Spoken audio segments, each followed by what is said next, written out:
Hello guys, welcome back again to my channel. I believe that most of us know Dele Farotimi. He's been a man that have always come out to speak the truth about what is happening in our government, and he fears nobody. Than those that will be hiding. He comes out boldly to whether Tinubu to be anybody that goes against or not doing well. He comes out to blast the person. So this video again, I come out to talk on this current economic crisis of in this country. But I think I guys to first of all hear what I have to say, and then I'll be with you guys shortly. Lagos State chapter. And the PFN were busy naming the governor of Lagos State as the man of the year in December 2020.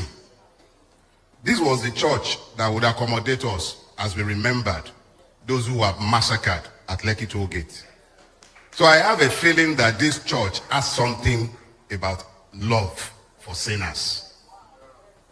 The other Christians in Lagos State loves the saints, but you love sinners in this church. May God bless your ministry. I am aware that this church feeds the poor every Sunday, and as many times as it is able to afford it in the course of the year. I am not a man of means. The system has assured that whatever it could do to ruin my financial and business undertakings, it has done well with that. But the grace of God has sustained. I will give, it's rice that we throw at everything in Nigeria now. So allow me to join the latest fad in town. I will donate 10 bags of rice to the kitchen.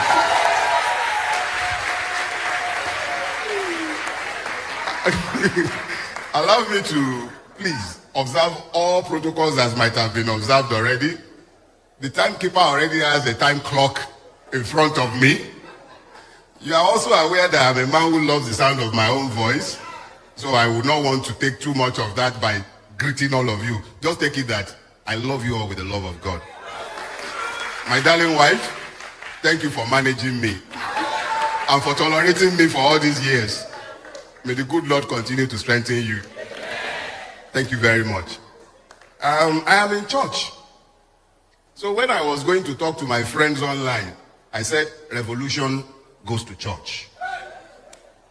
So let's have some biblical context for our discussions this morning. But I say that entering a caveat very quickly. I might be stood behind a pulpit. I am not a pastor. I might make mistakes. So it could be that the way I will use your Bible is different from the way you would use it. My daddy will help me to salvage the situation later. But you will all do me a favor and you will open your Bible. You can use any translation, but when we went to school, and that was the point where the like of me was saved sufficiently because we read enough CRK. We failed jammed enough time to read Bible from cover to cover. So I'm no expert. I just know bits and pieces. So any mistake I make, they will help me out. So you will please go to the second book of Kings. That's the second book of Kings. Chapter 7. If I was a pastor, I would say read from verse 3 to 20, but I am not a pastor. I am a revolutionary who is stood behind your pulpit. So I would say let us read from verse 3 to 8. I believe those few verses should be sufficient. Now, it says, now there were 4 leprous men at the entrance of the gate, and they said to one another, why are we sitting here until we die? If we say we will enter the city, the famine is in the city, and we shall die there. And if we sit here, we die also. Now therefore, come, let us surrender to the army of the Syrians. If they keep us alive, we shall live, and if they kill us, we shall only die. And they rose at twilight to go to the camp of the Syrians. And when they had come to the outskirts of the Syrian camp, to their surprise, no one was there. For the Lord had caused the army of the Syrians to hear the noise of the chariots, and the noise of horses, and the noise of a great army. So they said to one another, look, the king of Israel has hired against us the kings of the Hittites and the kings of the Egyptians to attack us. Therefore they arose and fled at twilight, and left the camp intact, and their tents, their horses, and their donkeys, and they fled for their lives. And when these lepers came to the outskirts of the camp, they went into one tent and ate and drank. and carried from it silver and gold and clothing, and went and hid them. And then they came back and entered another tent and carried some from there also, and went and hid it. May God bless the reading of his words. Those of you who are minded to, you may proceed to read the remaining part of that narrative, but I have taken what I want of it. I titled my message this morning, The Urgency of Now. I have used that title once, just before I left the country a few weeks ago, about 8 weeks ago. I used that title to speak with my usual audience. But I found that there is a lot more to that needs to be unpacked. And this was the subject of my discussion with Daddy when I was out of the country. And he graciously invited me to speak here today. So I held on to it again. And I believe that the verse that we have read, to a very large extent, explains it. Usually, every time I've been here, there's been a gentleman who would usually sit there. Daddy will remember him. He was my friend, Ademola Adeshino Ogunlano. It pleases God to call him home 10 days after his 60th birthday. But his death brought home the urgency of now. You know, we always have this assumption that we have forever and that we are going to be living for a long time. And in our assumption of immortality, we rarely remember the biblical verse that tells us to number our days. Numbering your days is a way of reminding you of the fact that you are mortal, and you will at some point, hopefully in the fullness of time, in your dotage, go on to glory. But nobody guarantees the length of days. So there is always an urgency to now. And that urgency is what has forced me to take another look at where we are, because almost on a daily basis, Facebook will bring one memory of Ogunlano or the other to me, because we shared a lot in common. And I saw all the things that he applied himself to, the selfless life that he lived. But I also could not help but remember the fact that he had plans running into years from now. He was a perfectly healthy man. He never slept a day in the hospital, but he's gone. He is gone. I woke up yesterday to find news of another person gone. We were in university together. He also had plans. So it became clear to me that this illusion that forces us to keep postponing needs to be challenged. But our own situation as a people are urgent attention, not reactions. Reactions come about when things happen and you quickly run away. Maybe somebody shoots a banger in there now, so we all react. You don't plan for reactions. You simply do what comes natural to you in that moment. But responses, on the other hand, are slightly different. Responses means that you have enough time to plan what you should do. At least you have sufficient time to act without panic and in a reasonable or reasoned manner, regardless of the situation that you are confronted with. I'll bring all of this to our scripture, because how does this concern us as a people? The totality of my life's focus is about securing a future for the Nigerian child. My home is completely selfish. I don't know you, but I know the children that I have at home. I know all the other children that are connected to me in one way or the other, and I look at that future and I am scared. So I looked at the totality of our situation, and this scripture came to mind. It was the story of the lepers that came to mind, because I found it disturbingly analogous to the Nigerian situation, even though we sometimes do not seem to realize just how much our situation is analogous to that in that story. We are the lepers. Let me let that sink in. We are the lepers in that story. If you notice, I didn't say I am. I didn't say you are. I said we are the lepers. Nobody is born leprous. Leprosy is acquired after birth. I know you all tell yourself one very common lie. The commonest lie in Nigeria is your claim to citizenship. You tell yourselves that you are citizens, but it is a lie. It is only those who enjoy the immunity of impunity that are capable of enjoying Nigeria. If you do not have impunity, the capacity to live above the ambit of the law, you are a leper. Lepers were taken before the court in Abuja. Just, I think, a couple of days ago. Or was that yesterday? No, it was on Friday. They took lepers to a court in Abuja. And you know by law, if you go to the book of Leviticus, lepers are treated as being separate.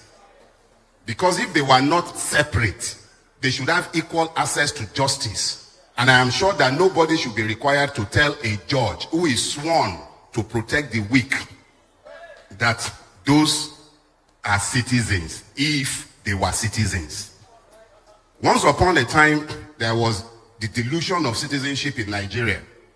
And that was before the leprosy of immunity or impunity meant that those who should be above the law are within the city gates. They are out, they are inside the city limits. Inside, they are in the city. The lepers, they were at the gate. Those are the ones excluded by society. And if you thought that was all, I'll remind you that those who were killed at Lekki Toll Gate, they were also lepers. That is why the society has continued to pretend that they did not exist, in spite of a judicial pronouncement of a massacre. So, lepers. The theme of leprosy, I know it might sound shocking to you, but the reality is that what makes the Nigerian a leper is the fact that he is excluded. The only thing that includes everybody is the rule of law. When the law does not rule, when you have exceptions, those exceptions can only be explained by something. Okay. If we ask ourselves, exactly what is the effect of leprosy? One of the first things that you notice with leprosy is that the leper's digits begins to fall off. So his capacities becomes limited.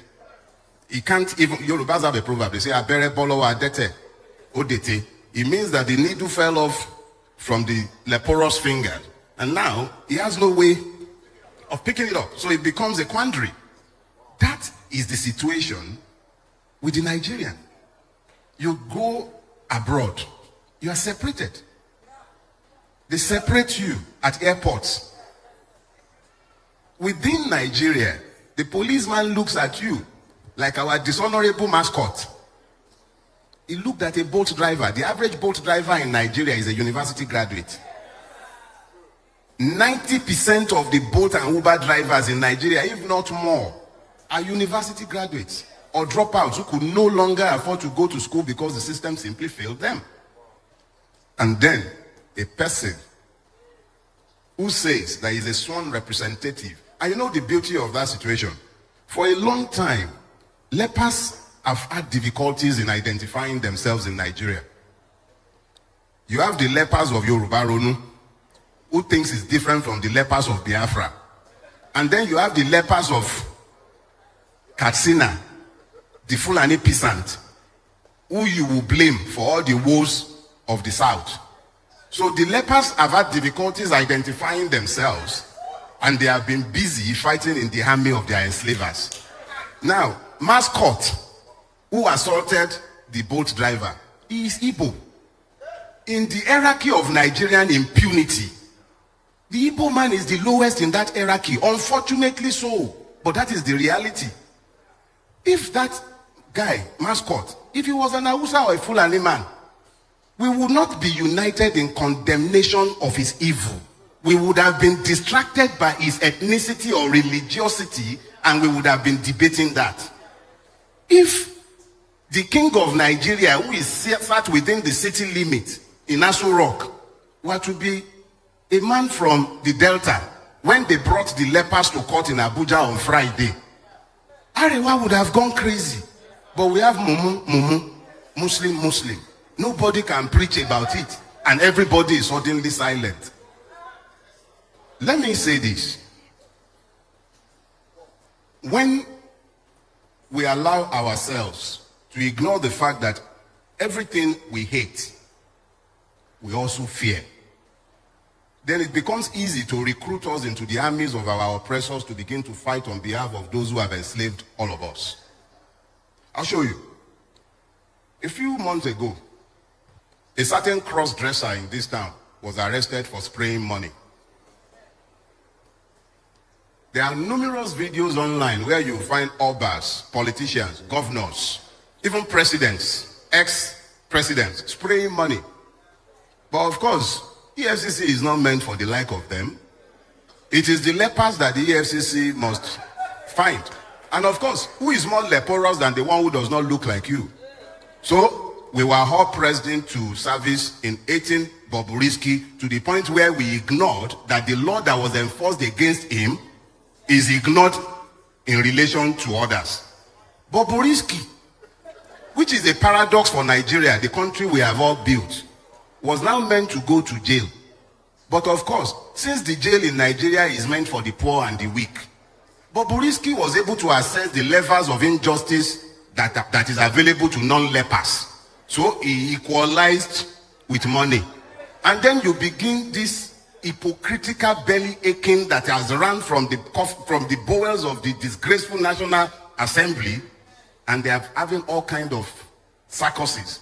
And we are all entertained, and we ignore that if it was available to the person we don't like, in relation to which we are now bleating, it was available to the murderers who could afford it. It was available to the armed robbers who could afford it. It was available to the kidnapper who could afford it. It was available to each and every one of the persons who could either afford it or who are members of the non-leprous class, whom the class is punishing and are sent to Kirikiri or other correctional or in-correctional centers.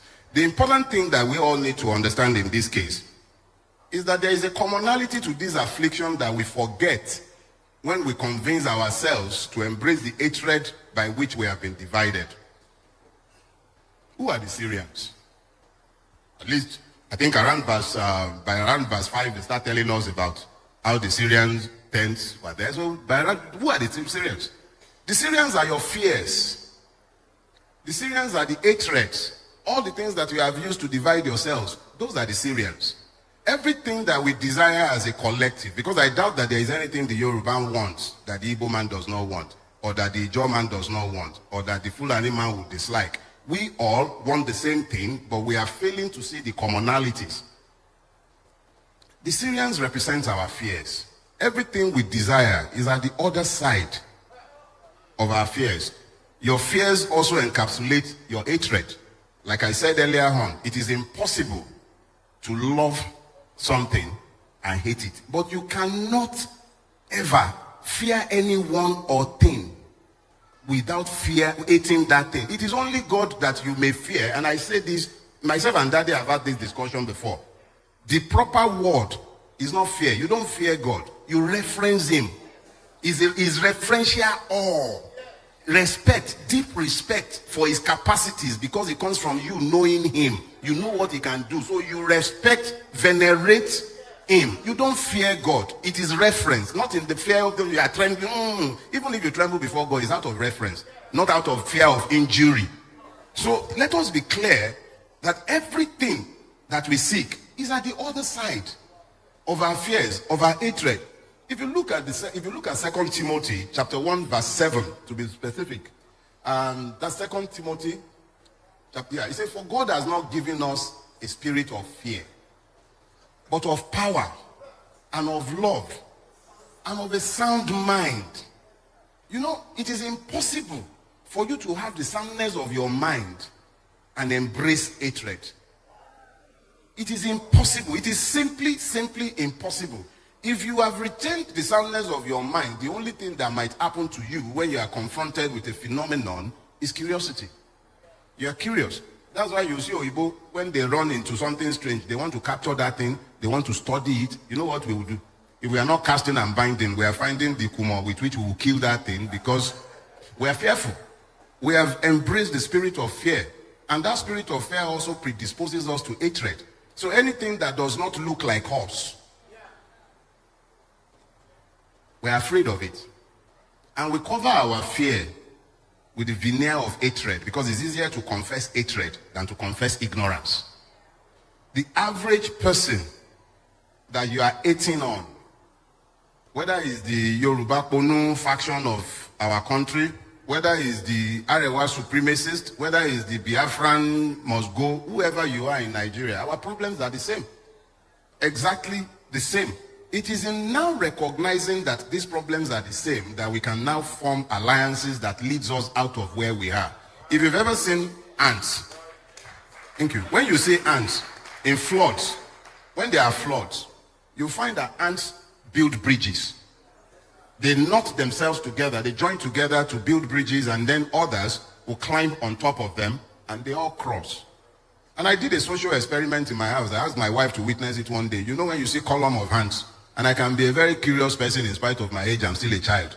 So I picked up a lighter one day and I burnt them. I'm sorry to confess, may God forgive me. So, and then I came back later on and I discovered that I couldn't find a single one. I was curious. I told my wife. So I did it a second time. I'm very curious.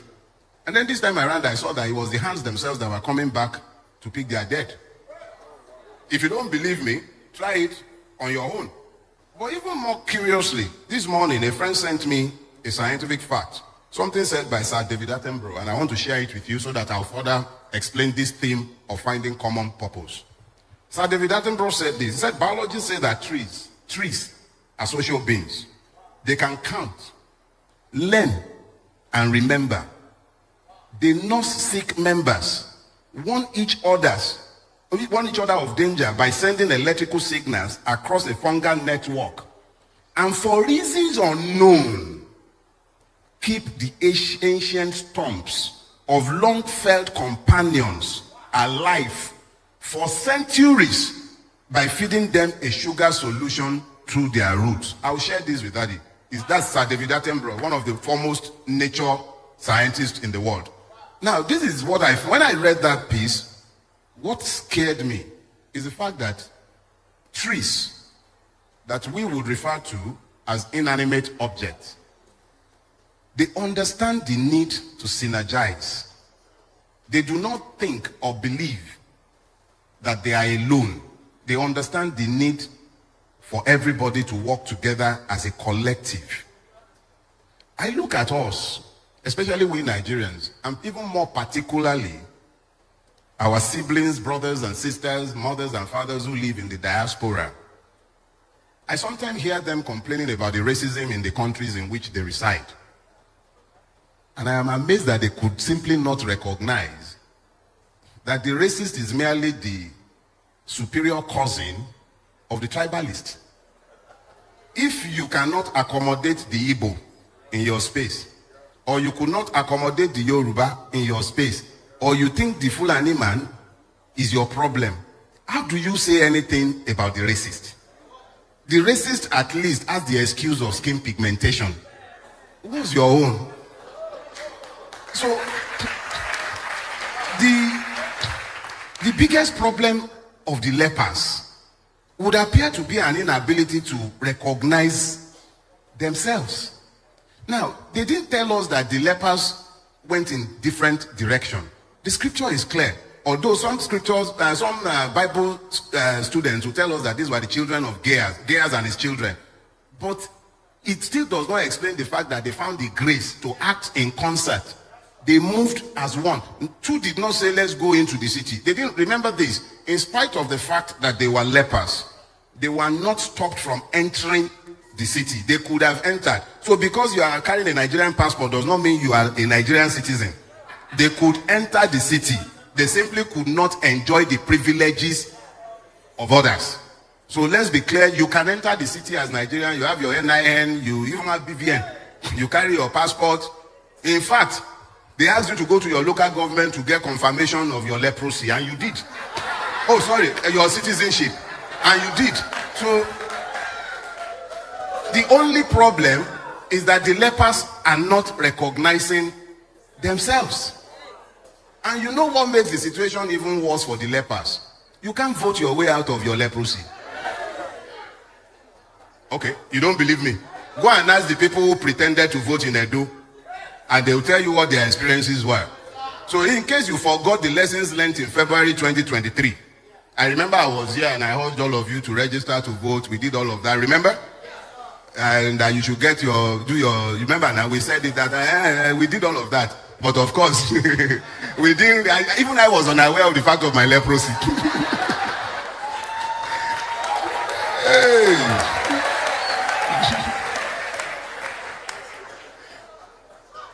See, the fact of our situation is that everything that we desire is on the other side of our fear. That your fear and the hatred you sometimes harbor, they're twins.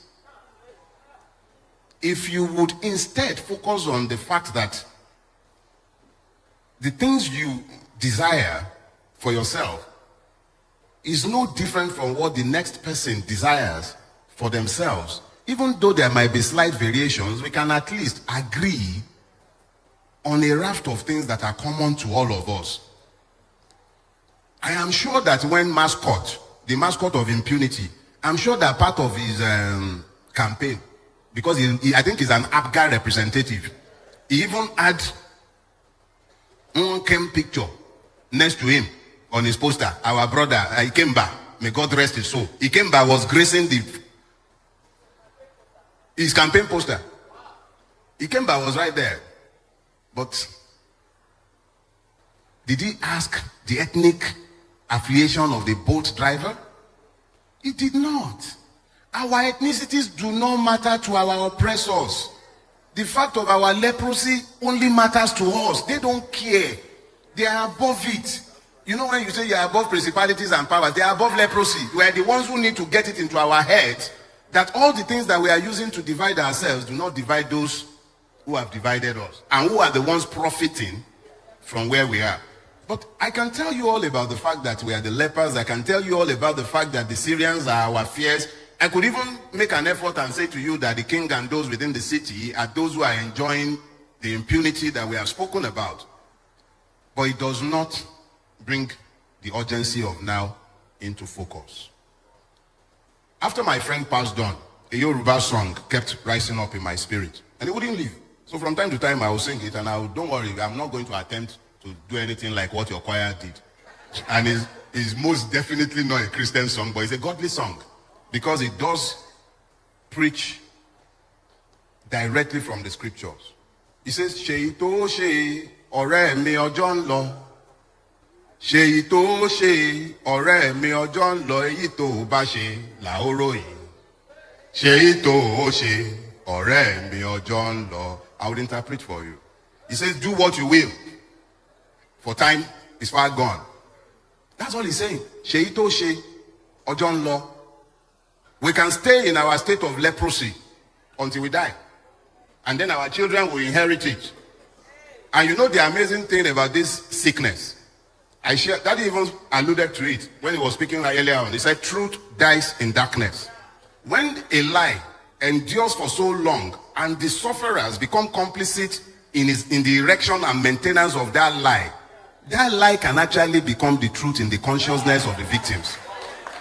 So each and every one of you, I'm speaking to you as my fellow lepers. I recognize the fact of my leprosy. I'm a Nigerian. That's why I'm always careful to explain that I'm not a citizen. I'm a victim of Nigeria. It is the grace of God that has kept one from the grave up till this point. 6 years ago, almost to the exact day, I was sent to prison by a court in this country for life, in the service of a church in this city. But the grace of God is what has kept me here, and I was freed.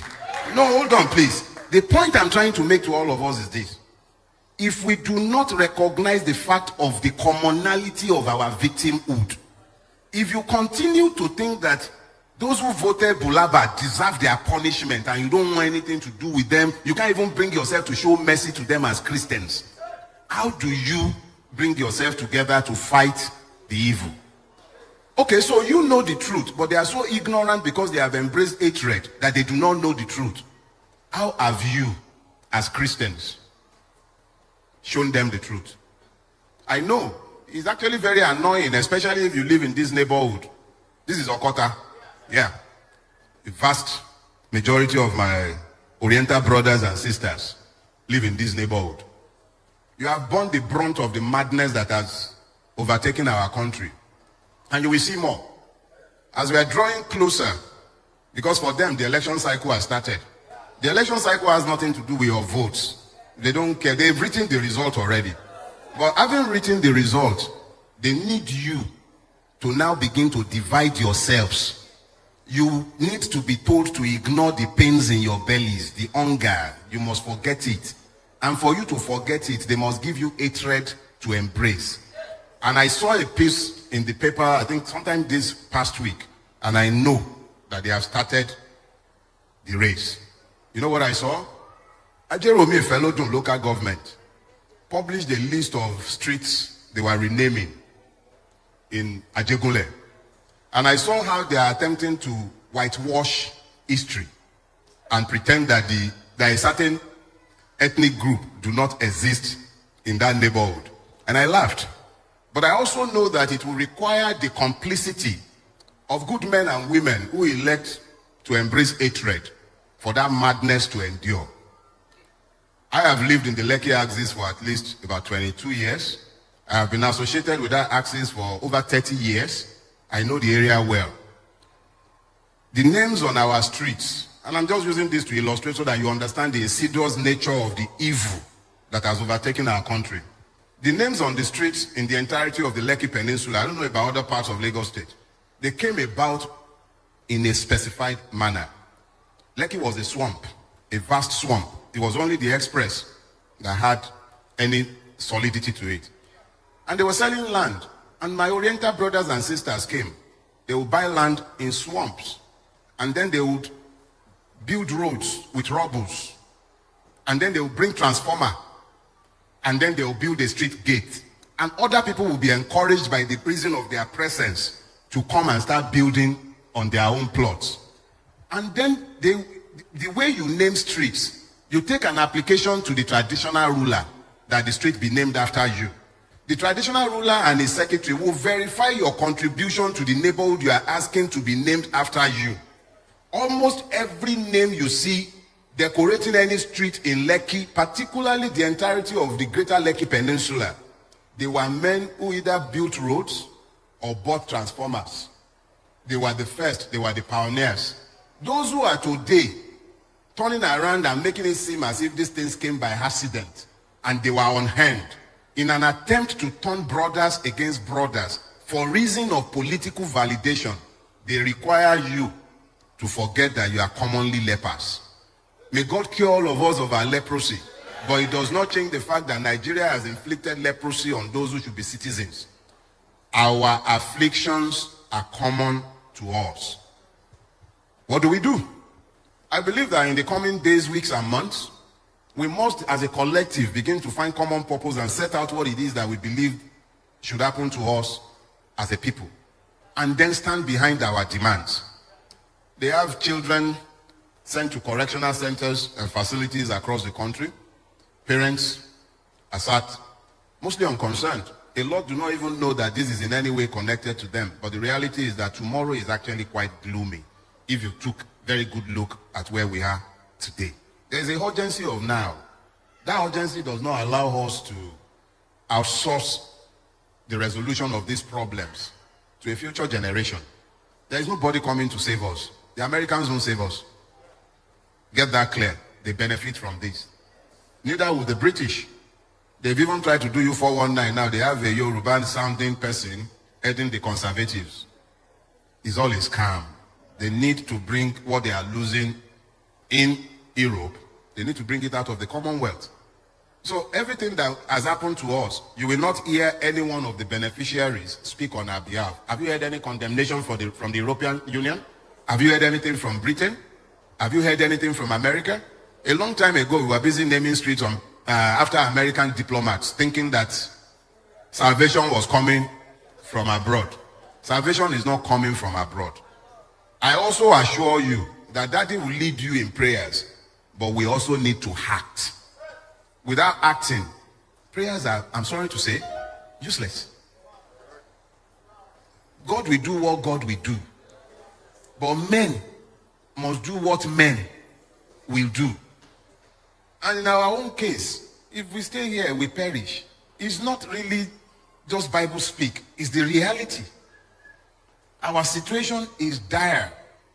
We need to find the commonalities of our affliction and then find common ground and common purpose. I'm on a church pulpit, so I am careful not to offend certain sensibilities. But let me also say this. May the tribe of Pastor Ayedogbon increase. When the Church of Christ becomes complicit in the emasculation and oppression of the people of God, that becomes a very scary time in which to live. But the Church of God is not limited to this physical building. The Church of God, each and every one of you, what do you do in your private space? How have you communicated the need to act as one in your private space? Do you even understand the urgency of where we are in your private space? We can wait for prayers, we can fast and pray, but if we do not act, nothing will change. We are the ones who will save us. And we really don't have time again. And just like I'm saying we don't have time again, the timekeeper in front of me has also informed me that my time is up. But my time might be up. I will not leave without telling you this one more time. Ojon law, do what you have to do. It will not always be convenient. But if you are convinced it's the right thing to do it. I don't know if Dele Farotimi, he's a man that always speaks the truth. He's a man that I've known to be speaking up for the masses also. We have people like Omoyo, very dark man. Dele Farotimi is among those that speak the truth in this country. None can hide about it. And he has said so many things, so many times have come out to blast Dokuba Asare when he's wrong, blast Peter B when he's wrong. So he doesn't do this is my person. Once you are wrong, he will speak. It's not like all these people that do favoritism. When you see wrong in the country, you speak up. That's why you're the leader. But all these our leaders have been giving lots of money. They don't speak up. They don't do anything. They're just there sitting and doing nothing. But here is Dele Farotimi, a man that always speaks the truth. And here we say about Bobrisky's case, where they looked because he paid money, because he is bribed to bribe his way out. They turned the law. In the case of Fiye Balo, that we knew that stole a lot of money from Kogi State, because he bribed the system, they turned the law. In Nnamdi, because he's an Igbo, they turned the law. Court has given appeal and judgment that Nnamdi should be released, that he is not guilty of any charge against him. But because he's an Igbo and the government doesn't want that, they turned the law. Which means that the government is also above the law. The government gave an order that Nnamdi lawyer should meet Nnamdi 3 times in a week. But the DSS said no. They turned the law. That they above instruction said that nobody should meet Nnamdi. You will see that our system, you then ask yourself if we are still practicing democracy. Because I believe democracy is for the people, by the people and for the people. Is it? Democracy is for the people, by the people. How do they put democracy again? I've forgotten democracy. But I think I'll check it out real quick so I'll stop embarrassing myself. Democracy. Don't worry, I'll be with you guys in a minute. So that I'll stop democracy. I'll stop embarrassing myself. What is democracy? So democracy. What am I saying? Democracy is a form of government in which the people vote directly against or in favor of decisions, policies, and law. Then I ask myself, is our country practicing democracy? Is our country practicing democracy? That's the question to ask. Is Nigeria practicing democracy? Because ask yourself if the people that are ruling now are the people that we voted for. I'm looking for that statement to please, if you know it, you can help me in the comment section. So I will learn. But I think I've forgotten that statement. That's easy. Democracy is for the people, by the people. Wait to democracy. So that I will not be asking myself tomorrow. Democracy is for the people, But I know it's three things. Democracy is a government of the people, by the people, and for the people. I was looking for this. It's the government, the government of the people, by the people, and for the people. It's not in Nigeria. If you have money and connection, you're your own in this country. They will so deal with you that you'll be wishing that you're from outside country. And that's why you see our youth are running out. Anybody that makes more money will run out. If you make more money, you run out. That's impunity that happened in our country. And they've turned the Igbos. Igbos are so disrupted in this country. So to the extent that someone that did nothing is in prison. We have people that have done the same thing that he did and not in prison. But I think I like guys to your views before I kill myself with democracy and the rest. Then I'll see you guys in my next video. If you're new here, you can subscribe. Stay tuned, guys.